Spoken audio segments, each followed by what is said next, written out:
Ei, meu povo, não combinei isso não, mas achei melhor fazer um encontro com vocês aqui neste momento. Eu acabei de fazer um post que surgiram muitas observações. E eu achei interessante porque é sempre bom toda vez que a gente tem um conteúdo que desperta a atenção, a curiosidade, a discussão. Eu acho bonitinho que algumas pessoas não concordo. É como se fosse proibido discordar. Não, discordar é sempre bom. Fui professor universitário muitos anos e eu tenho para mim que a dúvida é um lugar privilegiado de aprendizado. A gente aprende muito quando a gente duvida. Tanto é que eu nunca compreendi a fé em Deus como um procedimento em nós, né, uma postura em nós que retire as dúvidas do plano. Não. As dúvidas são importantíssimas na nossa vida. São elas que nos movem às vezes mais do que a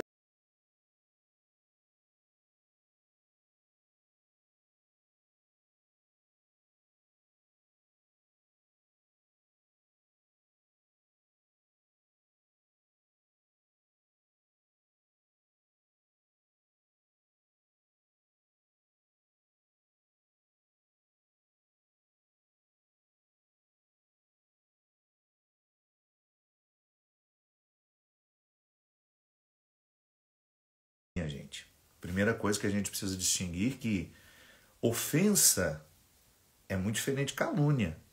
Quando o outro me ofende, ele está me dizendo alguma coisa que diz respeito a mim ou não. Então, se não diz respeito a mim, é calúnia. Então já há um filtro natural no entendimento. O filtro natural do entendimento vai me ajudar a distinguir se aquilo que o outro está me dizendo é uma ofensa ou se aquilo que o outro está me dizendo é uma calúnia.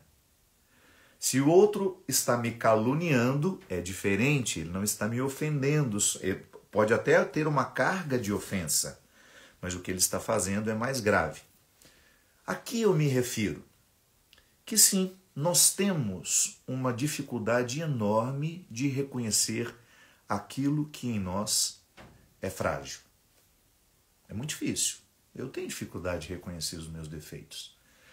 E quando alguém me ofende a partir de um defeito que eu tenho, e eu faço de tudo para manter aquele defeito sob cuidados, sob disfarces, imediatamente eu tenho aquela indisposição que o outro está me dizendo. Então, o outro me ofendeu porque de alguma forma encontrou uma verdade dentro de mim. Aquilo que ele está dizendo, se não é calúnia, a diferenciação está aí, se ele não inventou aquilo está me ofendendo porque de alguma forma tocou uma realidade da minha personalidade, do meu jeito de ser, que me incomoda. E é claro, me incomoda porque eu sei que de alguma forma está minimamente alinhado com uma verdade que eu tenho de esconder. Da mesma forma, quando eu escuto, nossa, mas que absurdo que essa pessoa está dizendo, ou está escrevendo, ou está falando, né? Aí o que acontece dentro de mim? Eu naturalmente faço um processo de distanciamento e digo, não, isso que essa pessoa está dizendo, isso que essa pessoa está escrevendo, não tem nenhum alinhamento com a minha verdade. Claro, machuca, a gente fica chateado, mas não demora. Você não deixa demorar dentro de você. Quando eu digo entra pelo ouvido, sai pelo outro, é porque não vai demorar. Eu não estou minimizando o efeito desagradável que as pessoas provocam em nós quando nos ofendem. Eu só estou dizendo que quando nós sabemos que aquilo não tem uma conexão com a nossa verdade, nós deixamos passar. A gente não retroalimenta. Porque o que é que nos machuca tanto no comportamento? E muitas vezes nós adotamos comportamentos altamente destrutivos por isso. Eu escuto, reescuto, escuto, reescuto e fico naquele ciclo. Entendeu? Aí eu fico fazendo aquele ciclo vicioso. Então a pessoa escreve uma coisa muito desagradável para mim nos comentários. Se eu sei que aquilo está me ofendendo, eu presto atenção. Por que está me ofendendo? Tem algum alinhavo com a minha verdade? Tem? Então tá bom. Deixa eu prestar atenção nisso que a pessoa está dizendo. Quem sabe essa ofensa poderá até me ajudar a identificar no meu comportamento e fazer uma modificação, alterar positivamente algo que em mim pode ficar melhor, por causa de críticas que nos chegam de fora. Gente, quando nós queremos crescer, até a crítica de quem não nos ama nos ajuda. Escreva isso no seu coração, no seu entendimento. Quando você quiser crescer, até a crítica de quem não lhe ama vai lhe ajudar a crescer. Tudo pode ser transformado em instrumental de transformação. E o que é bacana é que quando a gente identifica que aquela palavra muitas vezes é caluniosa, ela não tem nenhuma conexão com a nossa verdade, aquela palavra não tem nenhuma razão, não faz sentido para nós, o que você faz? Entra num ouvido e sai no outro. Enquanto passa, machuca. Enquanto você lê, machuca, mas você não deixa demorar. Então era sobre isso que eu estava falando. Eu tenho um horror de simplificar o que para o outro é importante. Então, eu não quero de maneira alguma, com a minha forma de pensar, lhe fazer acreditar que aquilo que lhe ofende não é importante. Não é sim. Mas eu queria que você prestasse mais atenção naquilo que de fato lhe ofende. Se está lhe ofendendo, pode ser que tenha alguma razão. Agora, se é calúnia, se não tem nenhuma conexão com a verdade, se está completamente desalinhado com o que você sabe de você, entra por um ouvido e sai por outro. E não demora.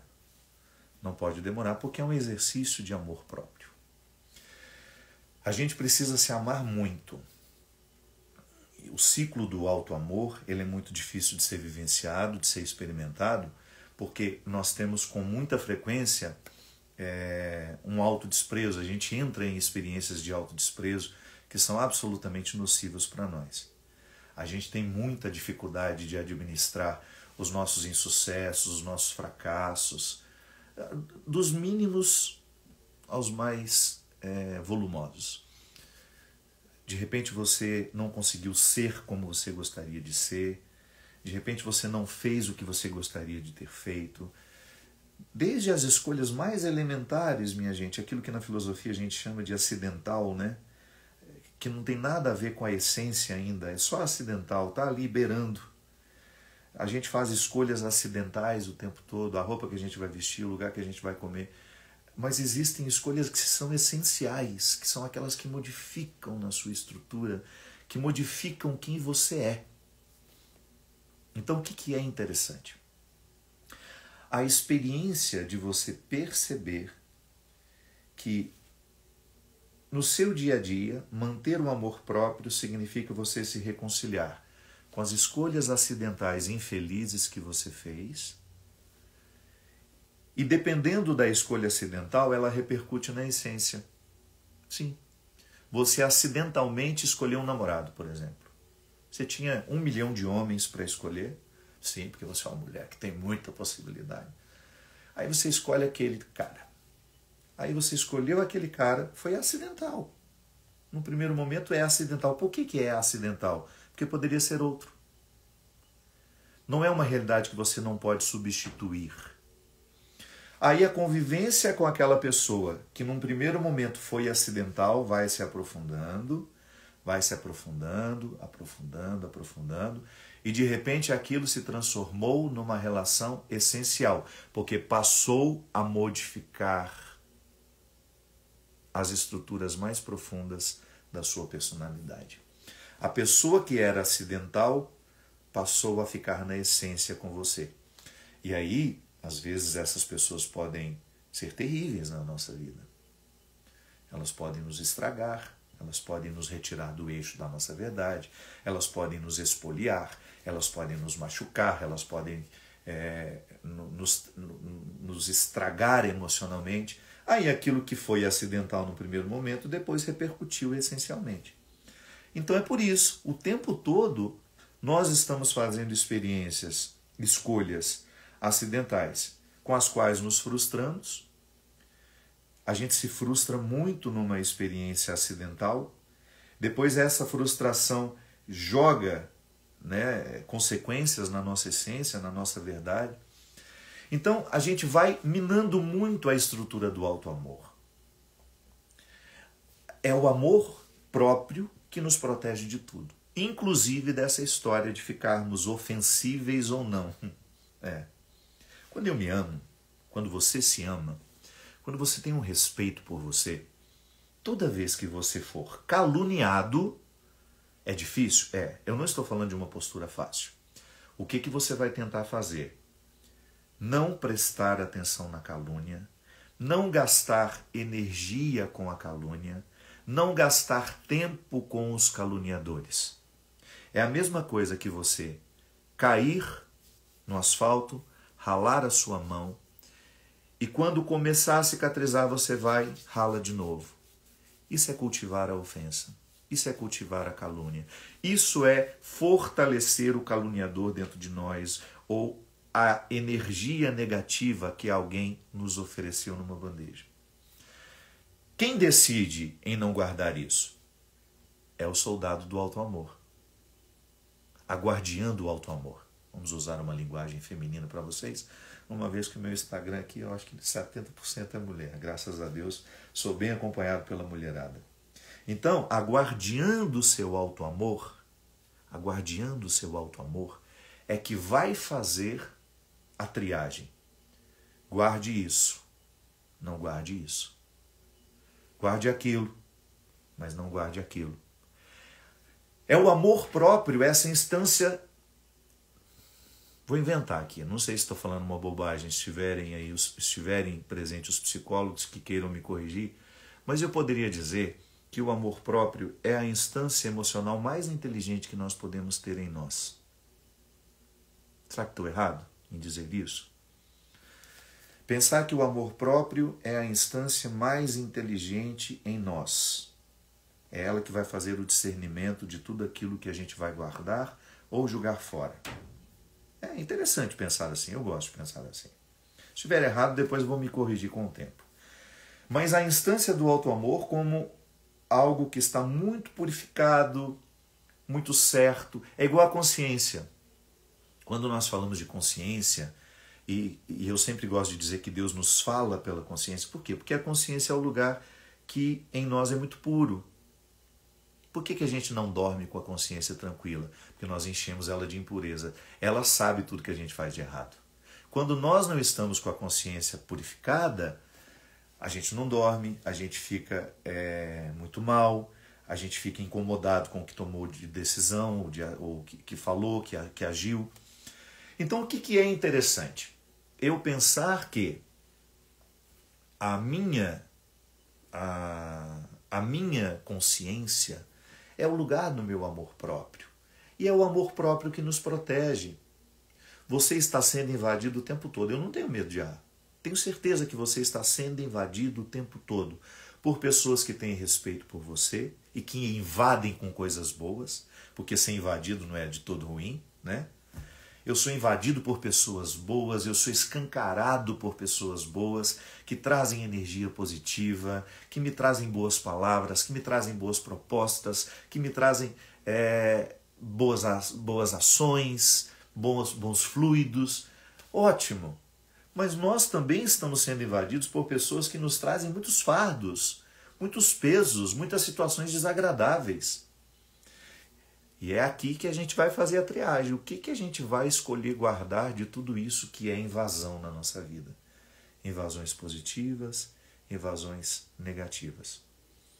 Então, é o auto-amor, essa guardiã, esse soldado, que será capaz de fazer a triagem do que nós iremos guardar em nós e do que nós iremos rejeitar.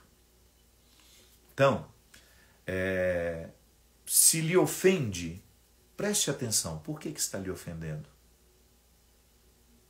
Será que tem alguma conexão com a sua verdade? É bem possível que sim. É bem possível que a palavra ofensiva esteja mostrando para você aquilo que você não gosta de reconhecer.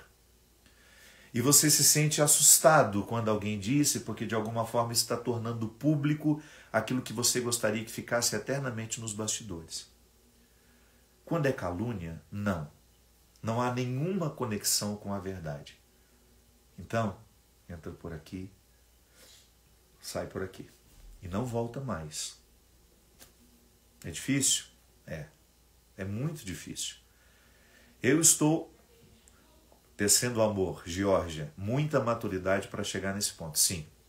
Ainda hoje, numas respostas que eu dava, eu dizia, olha, é um processo extremamente doloroso, porque requer muita maturidade espiritual você chegar à conclusão.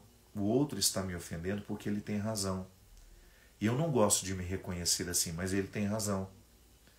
Quando o outro me chama de egoísta, quando o outro me chama de possessivo, quando o outro me chama de invejoso, quando o outro me chama de vaidoso, de alguma forma, aquilo que o outro está nos dizendo diz respeito ao que o outro percebeu em nós. Diz respeito à nossa verdade pessoal. Então, causa um sofrimento. Causa, a gente sofre. Mas não deveria. Não deveria sofrer. Não deveríamos sofrer. Deveríamos interpretar aquele alerta como uma oportunidade de sair disso, porque muitas vezes, ou melhor, às vezes é até bom sofrer sim. Às vezes é até bom sofrer. A gente não deve sofrer quando aquilo que o outro está dizendo é apenas uma projeção de si mesmo. Ele está se projetando em mim. E a gente deveria ter essa maturidade emocional, espiritual, que nos colocasse nessa postura de pensar, não, o outro não tem nenhuma razão no que está dizendo. Portanto, entra aqui e sai aqui. Volto a dizer, se no processo de passar por aqui e sair por aqui doer um pouquinho, é normal. Nós somos humanos.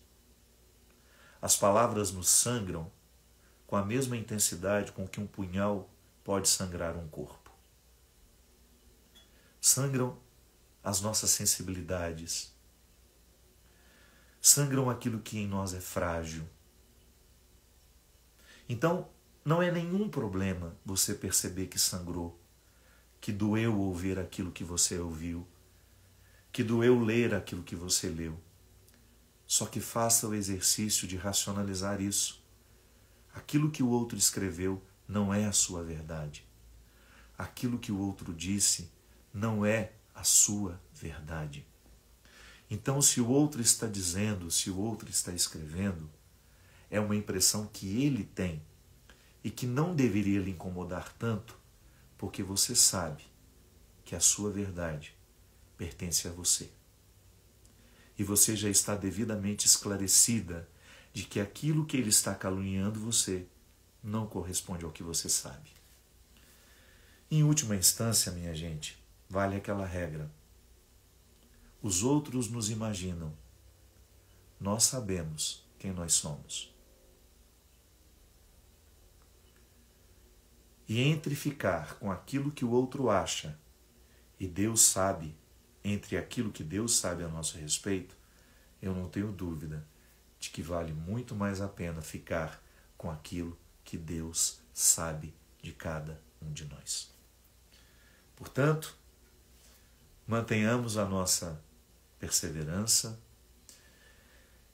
mantenhamos a nossa atenção, mantenhamos a nossa sensibilidade aguçada para separar as ofensas das calúnias. Ofensas muitas vezes estão associadas a uma verdade que nós não queremos reconhecer. Calúnias são situações que os outros inventaram para nós e que, portanto, por não terem nenhuma conexão com a verdade, só vão nos incomodar durante o processo de passar, entre entrar aqui e sair por aqui. Se ofendeu, se doeu, presta atenção. Quem sabe o outro esteja lhe dando uma feliz oportunidade de você corrigir em si aquilo que chegou de uma forma que você não escolheria. Foi sendo ofendido que você sentiu o encontro com a verdade, foi doloroso, foi desagradável, mas também foi uma feliz oportunidade que você teve de avançar, de evoluir. Volto a dizer, o grande desejo de cada um de nós, o grande empenho de cada um de nós, deveria ser sempre a evolução. Queremos alcançar a melhor versão que está à nossa disposição. Para isso nós somos religiosos. Eu sou cristão católico felicíssimo dentro do meu conceito de fé.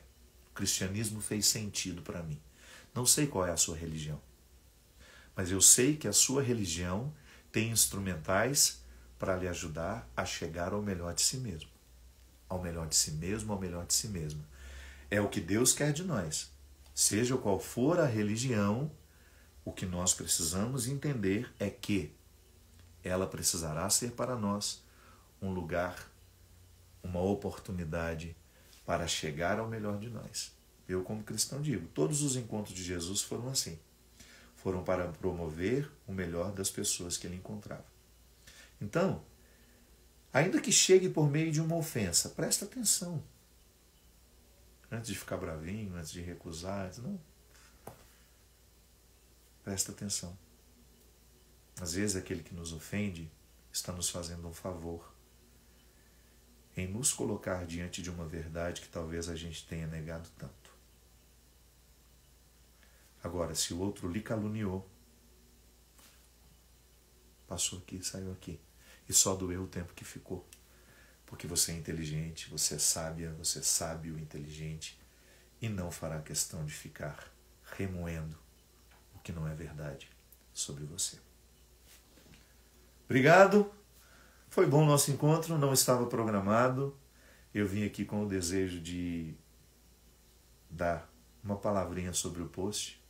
Acho que eu vou postar mais coisas assim para gerar uma boa prosa, para a gente poder discordar um do outro, para a gente poder se encontrar, porque a verdade a gente constrói assim. Ela não está numa redoma de ouro, pendurada em um lugar para a gente admirar. Não. A verdade, ela se constrói na conversa. É conversando que a gente se entende. É tão lindo, é tão lindo, é tão lindo. Toda e qualquer oportunidade que a gente tem de construir a verdade. Eu falo, você escuta, você me diz, eu lhe escuto. E é bom assim. Obrigado, meu povo querido. Um encontro não programado, mas que foi tão especial. Vou deixar salvo aqui para quem quiser ver depois. Um beijo. Que Deus abençoe a gente.